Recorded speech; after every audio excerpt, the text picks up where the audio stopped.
In lesson 4, we talked about male and female understandings. When you watch Spirit Science, you have two choices in how you understand it. You can come from the left brain, take notes, and carefully see the logic in each step. Or you can come from the right brain, just let go and don't think, feel. Watch it like a movie, expanded, not contracted. Either way it will work. My advice is to try and see both angles if possible. It is through balance that spiritual health returns. Whichever way you take it in, the fact that you are watching is what matters. And what you receive is what you were meant to receive. Today's lesson will be separated into 3 parts. First, we're going to talk about existence of extraterrestrial life.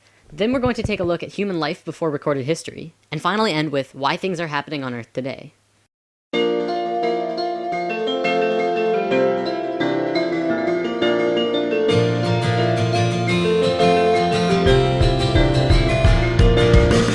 Part 1. The Dogon Tribe, Sirius B, and Dolphins.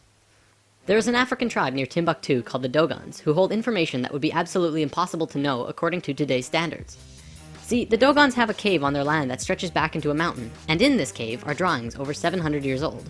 Now, the brightest star in the sky to us is called Sirius, now called Sirius A. If you look at Orion's belt, following it downwards to your left, you can see it. The information in the Dogon cave specifically showed the star Sirius. They're very specific about the star, and they have a diagram of not just Sirius' rotational pattern, but a small star orbiting it. They say it's very, very old and very small, and made out of the heaviest matter in the universe. They also say that it takes close to 50 years for this small star to rotate Sirius. Astronomers were able to validate the existence of the secondary star, now called Sirius B, in 1862, and only about 30 years ago could they validate the rest of this information. The way that stars work, when they get really old, they have 2 options. They can go supernova, or it can blow up as a red giant, cause an explosion, and slowly collapse into a white dwarf. Sirius B is a white dwarf, which corresponds with what the Dogons say. White dwarfs are the smallest star type, estimated to weigh approximately 1.5 million tons per cubic inch. Black holes aside, that would surely seem to be the heaviest matter in the universe, or at least incredibly close. The Dogons were right on every aspect. Not only that, but when checking the rotational pattern of Sirius B around the larger star Sirius A, they found it to be 50.1 years.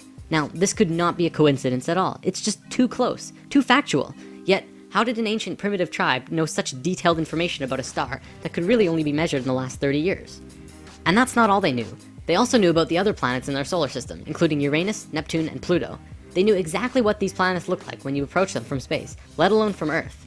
They knew about red and white blood cells, and had all kinds of physiological information about the human body. All of this from a primitive tribe. Naturally, a team of scientists went to the Dogons and asked how they knew all this. This was probably a mistake to these researchers, because if they accepted that the Dogons really have this information, then by default they must accept how they got it. The Dogons told them that a drawing on the cave wall showed them. The drawings show a flying saucer in its familiar shape coming out of the sky and landing on 3 legs. Then it shows the beings in the ship going into water and coming up to the edge of the water.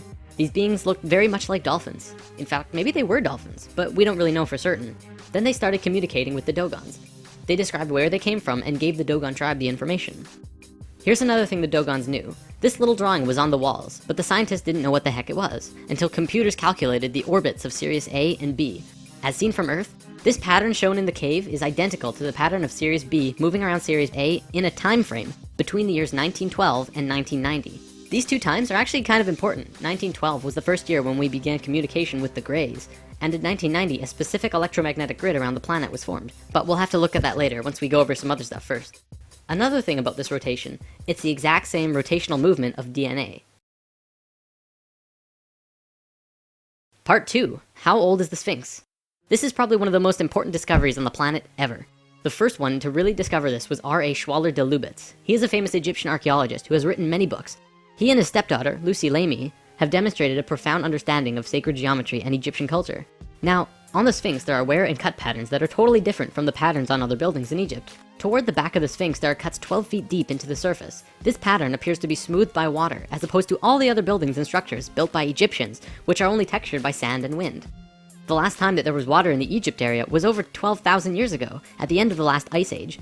Scientists have determined that after the ice age, the Sphinx took a heavy beating, after which it was encased in sand for about 8,000 years. The face, however, was above the sand and continued to be weathered. The Egyptians didn't build the Sphinx, they merely restored it. Of course, Egyptologists have been slow to adapt to this new incredible discovery, but I think we know why. See, there are around 5,000 Egyptian archaeologists in the world, and they all pretty much agree with each other in most ways. They make little changes, but not too many, and most agree on the age of the pyramids. All of these archaeologists are Muslim, with a few exceptions, and their holy book is the Quran.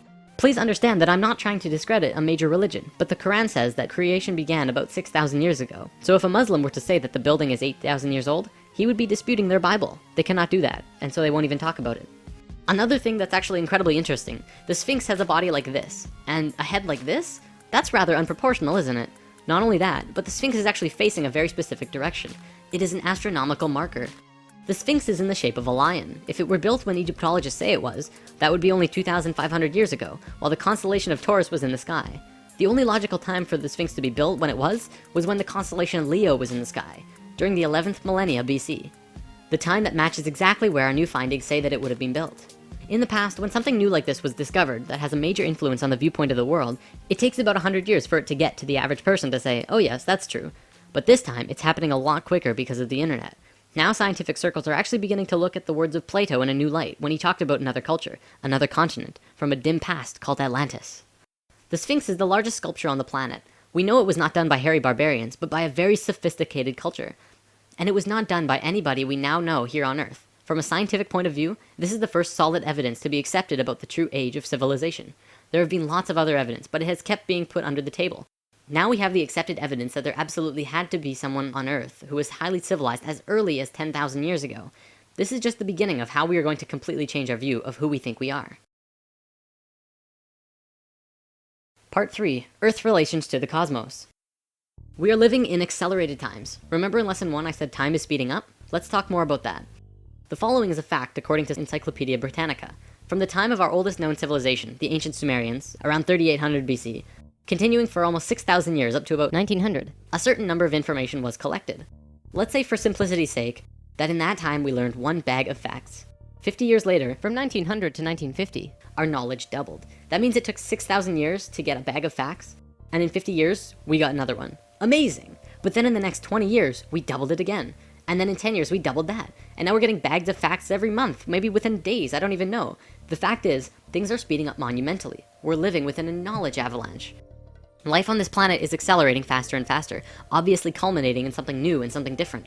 Perhaps just out of the reach of our normal imagination.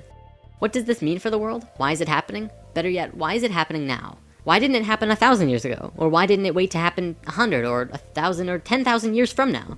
It's really important to understand the answer to this question, because if you don't know why this is happening now, then you'll probably not understand what's happening to you in your life, or be prepared for the coming changes. Now, the Earth actually has a wobble. Well, it has many wobbles, but the one I'd like to talk about today is the one called the precession of the equinox.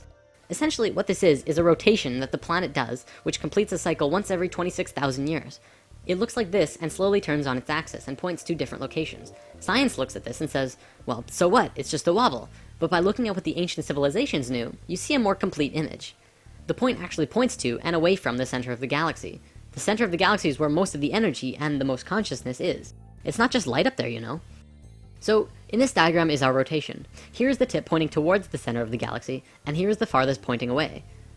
The ancient Sanskrit writings that also talks about this precession call this going with the galactic wind. The Sanskrit writings say that there are two very important places on this wobble. One is at A, and one is at C. Not the very tips as you might think. There are also important places at D and B, but not as important as A and C. According to these ancient writings, as we hit position A, we begin waking up. And as we hit position C, we begin to fall asleep. We continue on the cycle, but every time we make a full rotation, we wake up more and more. It works the exact same way as day and night on Earth. You go through this cycle every day, waking and sleeping, but every day you become a little more conscious. You learn new things, you don't do the same things over and over. I want to talk about religion for a bit, because you can definitely see this wobble over recorded human history. See, when we were the ancient Egyptians, Sumerians, and Mayans and such, we were incredibly wise. We may not have known all of the advanced intricacies of the world that we do now, but we knew about the precession of the equinox, and we had an advanced geometric understanding of the universe that we're going to talk about soon. Then we got dumber and became all philosophical. Not quite knowing anymore, but still able to understand many things.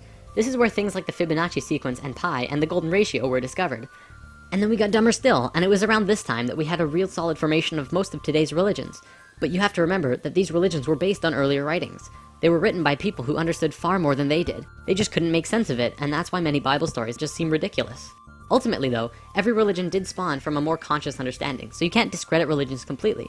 You just have to trace them back a bit further. You'll also see looking back that we went from a more female-oriented understanding to an incredibly male way of looking at things, very strict and orderly. Not much room for creative thought, it has to be 100% logic-oriented. Back to precession. The Tibetans and Hindus also had these time periods called yugas, which were simply ages. Each yuga had a descending and ascending phase. Many of those who follow New Age beliefs will tell you that we're moving into the age of Aquarius, but not many people know what that means. Well, we're right here on the precession of the equinox, just about at point A. Remember, this is a really important time for us, not just humans, but all of Earth, and perhaps maybe our solar system. This is a chart showing the precession scale with our constellations. The astronomical sign that we see in the sky when we hit point A will be that of Aquarius. Are you ready for this? The big finisher? Can you guess when we're going to hit point A exactly? The Mayans figured it out.